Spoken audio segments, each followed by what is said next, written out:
Welcome back to part two here on Sheffield Live TV. A couple of the guests that we had on part one are still with us. Peter Rodrigues, the former Sheffield Wednesday, among others, player, Southampton FA Cup winner. Brian Howard, the ex-Barnsley and Sheffield United, among many others, midfielder. And there's a new name, a new face. Now, Peter, I did say I'd take you further down memory lane. Have you any idea who that guy is? Apart from looking like Robinson Crusoe, yes. He was a lot younger in those days. Well, I tell you what, Rodger Wylde. That's the boy. He's the Peter Pan of ex-footballers. He looks it, and he looks as though he's enjoying himself wherever he is. Well, I can't get a haircut, so I'll just let it grow. Even though my wife's a hairdresser. Is she? Send her round. Send her round. No, you won't want a haircut in your hair. Let me tell you. You never used to cut it when you played either, did you? No, I'm a beach bum by heart, a busker, a beach bum. Well, you two know each other very well, and actually, Rodger, you used to do something for Peter, didn't you, early in your career? Yeah. Is this live? Hey? This is live. This is yes. You're on the show now. This is do something for Peter in football terms. In football terms, yes. I'll rephrase. Yeah.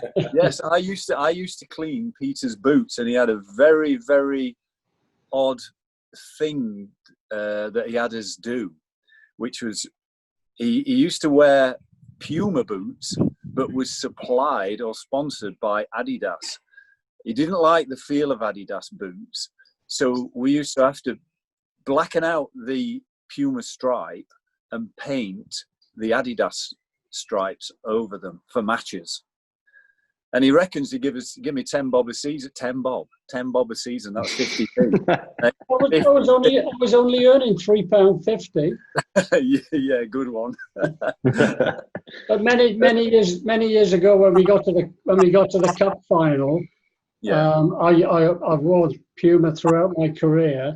Yeah. And Derek Ibbotson, the famous runner years ago, he came around in sponsorship for Adidas, and the deal was he paid £500 to wear Adidas at the cup final. Yeah. And I thought, well, I'm not going to miss out on that. So can you paint 3 stripes? I said to the guy cleaning my boots. Yeah, so I got 10 bob of that 500 quid. Well, no, I gave him £4.50. Yeah. They were good days. Thank you for all that you did for me anyway. Oh, it's a pleasure to see you. Listen, if ever you're up in Sheffield, I interview ex-players at Hillsbury in a lounge. There's about 400 people in this lounge before games. So when we all get back to relative normality, if you want to come up and be a guest, that'd be fantastic. Well, I think that's the first time that I've been invited up as a guest, as you say, because the last time I went, I did go in the director's lounge and have lunch and meet the directors and what have you. I was taken in by a friend of mine from Bakewell, who was a United fan, supporter. Right. And he knew everybody, and it was all okay. And it was a fabulous day to get back there. And I haven't been back a lot because of the invitations and what have you. I'll tell you what I'll do, because you have a good day out, you have a meal, and you go in the director's box, everything, and you do a few interviews, and I'll get your number off Big Z, and I'll give you a call at some point when it all gets back to normal. Yeah, that'll be lovely. I'd look forward to that. Really would. It's a great room. It's a good laugh. I class myself as a poor man's Jonathan Ross as an interviewer, not a poor man's Alan Biggs. So we have a good laugh, yeah? You can show me how it's done. You can show me how it's done, Rodger, when you interview Peter. It'll be far better. Brian, I don't think I'll be welcome, would I? Contribute to this conversation or just leave these two guys to it? Yeah, I was waiting for my invitation. I thought I'll get pelters thrown at me if I was invited to Hillsborough with my history of playing. Well, I was going to get my guitar out, but obviously we've got no time. So anyway, we'll save that for another time. Brian, the camaraderie in dressing rooms, are they different places, do you think, from those that Rodger and Peter enjoyed? The word around football, whenever you speak to coaches, is how quiet players are these days, how the animal has changed. There's not enough leaders, etc., and enough character shown. Do you think that's a fair comment and criticism or not?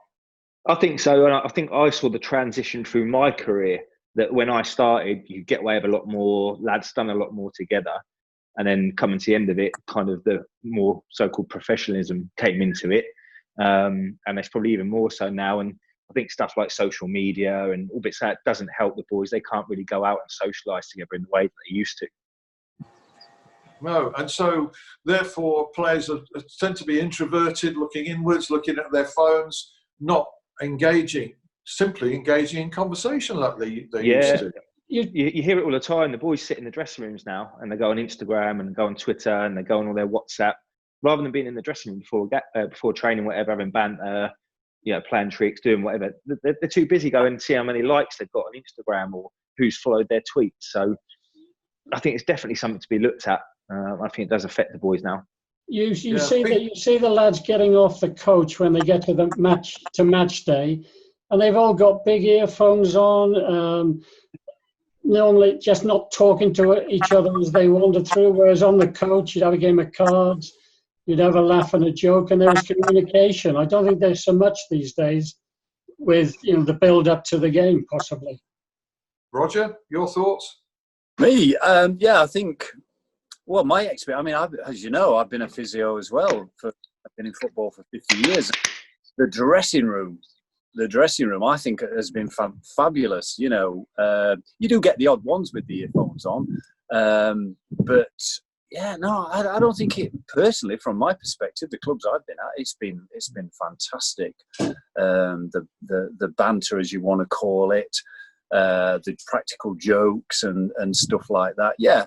That all still happens, but I don't think it's sort of been eradicated to the extent that people may think. And that's what players miss when they say they're out of the game. They miss that dressing room atmosphere. May I say, where I live in Southampton, I went into the licensed trade for 20 odd years, and people say, do you miss the game? And I kept saying, no, I don't. And I couldn't quite understand that until one day I pulled up at the level crossing in the little village we were at, and the train just chugged by, and I sat there and I went, I think I do miss it. and the reasons why: Man United have just stuffed us 4-0. We've had a few gin and tonics in the buffet car.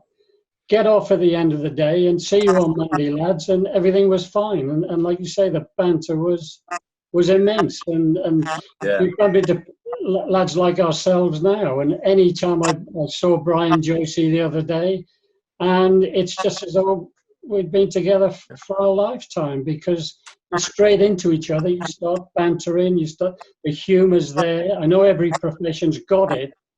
But football, I think I adore it. It's magic. Well, Brian Joycey has been on this show, and it was a pleasure to talk to him, one of the great characters of that era. Can I bring you guys back round to Derek Dooley, who, of course, is a legend of Sheffield football, well, football legend generally. And he was manager at Sheffield Wednesday when one of the most controversial and talked about things ever in the game happened, when he was dismissed on Christmas Eve, 1973. I mean, first of all, Peter, as a player then, what was the dressing room feeling, your personal feeling about what happened then? Absolutely devastated for Derek himself, but the timing of it was a disgrace. Leave it till the new year, or if you have to do that, or do it weeks before Christmas, but not when it happened. And the players were absolutely devastated for the timing of it, and certainly for Derek himself, who was a wonderful lad, magic man. And your memories of that, Rodger? Yeah, I was only a young lad there. I think I was a first year pro when that happened. I do remember it distinctly. But my abiding memory of Derek was we'd gone away on tour once, and Sweden, I think it was. And he took his prosthesis off and chucked it to me, and so I was only a young lad, and said, "Here, Rodger, take that for a walk." He was great. Derek was great. I remember bumping into him once when I was at Oldham, and in Sheffield, and we were chatting away, and he was at Sheffield United at the time, and he said, "How's it going, Rodger?" I said, "Yeah, but I'm in a bit of a drought." I said, "I've not scored for 3 games," and he said, "What do you do when you're one-on-one?" I said, "Well, I always try and place it, which I do." He said, "Well, just blast it." And I know Derek was a bit of a blaster, wasn't he? You know. And so the next game, I was put through one-on-one. I thought, oh, I'm going to listen to Derek here. So I just blasted it, went in, and the drought ended. Great. So just simple homespun advice. Yeah. Yeah. The longest I've ever been without scoring 3 games came to an end. Yeah. Well, you and I spoke just That's called banter. Yeah. Yeah, and I said that Sheffield Wednesday didn't score many goals in that era. It was around when I was beginning my career, but nearly every goal they scored seemed to be scored by you. So I don't know how you look back on that. You look back with a bittersweet memory of it, eh? I disagree with that, Alan. Not nearly every goal. Every goal, I think. Peter, you can disagree with that, what he just said. 100%, yeah. You're just talking about, like Derek said, get through and hit it. I can remember playing at Sheffield United, with Ellis, the centre half. I can't think of his name. Sam Ellis. Yeah, and he's on the halfway line, and Danny, it was a free kick, and Danny said, "Hit Higgins, hit Higgins," and Thomas just looked at him. He said, "What do you mean?" He said, "The big sign on top of the stand, hit Higgins." I think we were 1 up, and there's seconds to go. Just booted up to Higgins. Yeah. The thing I remember about Sam, there's a clock on the cantilever stand there, and he was the only player that that cleared the ball, hit that, and stopped it. Wow. Crazy. Crazy. Hey, that's a height. That really is a height. Yeah. Yeah. Have you seen Sam? Have you seen Sam trying to pass a ball? Hey? He was my assistant under Kevin Blackwell at Sheffield United. Was he? Yeah, assistant manager. He was funny guy, Sam. Do you know what? I don't know if I can tell this story. I mean, I had Sam tried to sign me from Sunderland at Blackpool, but I went for talks and I didn't go in the end.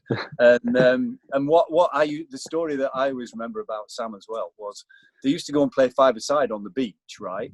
And you'd have a partner in the other team, and after the game, after the 5-a-side training session, they'd all go to the cafe at the side of the beach, and the winning team would get a breakfast, and the person who was in the opposite team had to eat everything on the plate that his partner in the winning team had left. So they used to leave all the fat. Yeah. I don't know. That was Sam's idea. I don't know. But that's the sort of banter that wouldn't happen today. No. That's a brilliant story. What did you get on your plate, by the way, Rodger, when that happened? What sort of stuff did you get on? It was all bill. Leave all the fat, Alan. Eh? Leave all the fat. You can't eat that. No. Yeah. So, Brian, your memories of Sam Ellis. I got to know Sam a bit, but I got the impression he was a real hard man with players. Am I right? No, do you know what? He was all right. I think because he was assistant at the time, it was, he was the one that would try and pick the boys up if they weren't in the team, and he would do the shooting sessions and bits like that. So he was always good. And a few of the boys liked their horse racing at the time and had horses. So he'd be just coming down and sitting in the dressing room with his racing post asking for some tips. So he was good as gold to us, Sam. Yeah. What are your views, boys, on the state of Sheffield football now? I say the state of it. I mean, in one half of Sheffield, it's an absolute paradise. And last week on the show, we talked to Chris Wilder, which was a great pleasure as ever. What about the job he's doing? And it seems to me that the two clubs are kind of 3 miles apart, but several million light years apart in terms of where they're at the moment. Yeah, I think United are doing exceptionally well, and they are playing well and deserve to be in the position they're in. Wednesday, unfortunately, usual story, not quite making the grade in maybe the players that they signed get in to sort of move on and win the championship and get up into that level. I would love to see both teams in the same division, and that would be the Premier League. That'd be great for the city. Rodger, I mean, one thing that's been constant at Sheffield Wednesday, and is certainly better than your day, is the support. Despite moderate times at the moment, it's rare to get a gate below 20,000 at Hillsborough. When in your days, it dipped below 10, didn't it? Quite regularly. Yeah, I think after the success of the late 60s, there was lots of money not going into the club that should have probably been invested at Sheffield Wednesday, and the club sort of slipped down the leagues and even on the brink of going into the 4th division at one point, whereas Sheffield United did fall down as low as that, and I just think probably then at that time in the 70s, people were it was just a hardcore of fans just turning up, and if they'd have invested money at that time, especially when Jack came, then it would have been in the early years of Jack. The success would have come a lot quicker. Do you regret, Peter, that you didn't play under Jack Charlton? Yes, in lots of ways. I think it's one of those situations that there's a couple of managers that I would love to have played under. Jackie was, one of those. If he can get an Irish team to go to the World Cup and do exceptionally well, he's got to be a bit of a top-notch manager, and did a great job there. I would love to have done it along with Brian Clough. I would love to have had Brian Clough as a manager, believe it or not. Yeah, these guys have got some magic about them. And Laurie McMenemy, we must mention, because he got Sheffield Wednesday connections, had been at Hillsborough, and he was your manager, of course, in the glory year. Well, exactly. I got a free transfer at Sheffield, and basically somebody's got to tell you you're no good anymore. Bit of a realist, so I accepted that. Tried to go in the life trade up in Sheffield. I didn't get the response I thought I might have done. Anyway, Laurie McMenemy knew the scout, I think. Can't think of his name now at the moment, but he was a fellow Geordie.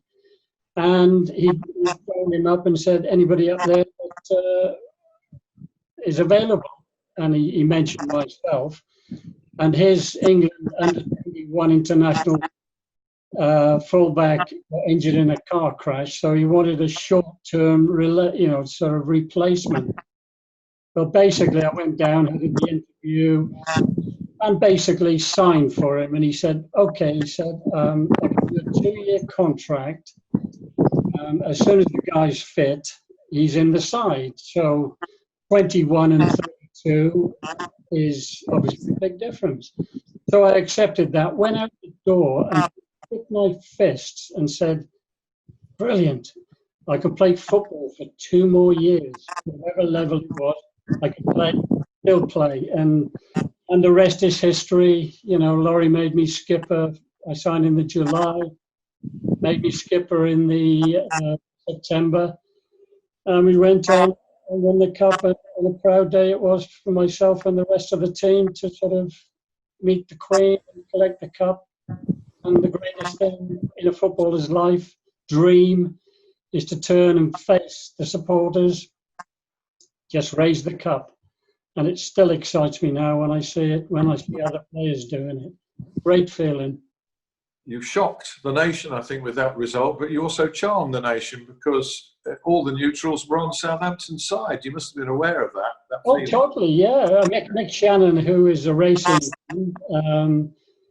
he kept saying to the gaffer, to Laurie, he said, 6-1 in a 2-horse race, boss. That's just not the case. Bobby Charlton interview on Saturday morning of the cup final, 6-0 to Man United. Everything was pointing that way. And I've got a lot of interviews from that week before. And the Southampton lads were quietly confident in never blasé, or we're going to do this, that, and the other, but I just felt an air of confidence. And we struggled for the first 15, 20 minutes, but then after that we got back into the game, and we scored the goal. And I think we watched them in the semis, and they were absolutely dynamite against Derby, I think it was. Gordon Hill, the guy I had to mark. We had a job to do on the game, myself and David Coppell on the other side.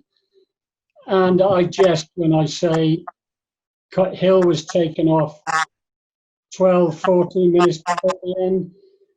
I said, I just stood up like a peacock. My feathers went out and said, job done. And I was happy with what I'd achieved. Job to do. I remember covering the Manchester United Derby semi-final because it was at Hillsborough, one of the very first games I did on radio, and I remember what a terrific player Gordon Hill was. Yeah. So, you know, all great times. We're nearly out of time. Brian, before we leave your part of it, I mean, you're an agent now, and you've got one or two players, I think, from our area on your books, including one that I rate very highly and it's very promising at Barnsley. Yeah, Jacob Brown. He's doing really well. He's progressed well through the ranks the last few years. Great lad, great attitude. Everything you want from a modern footballer.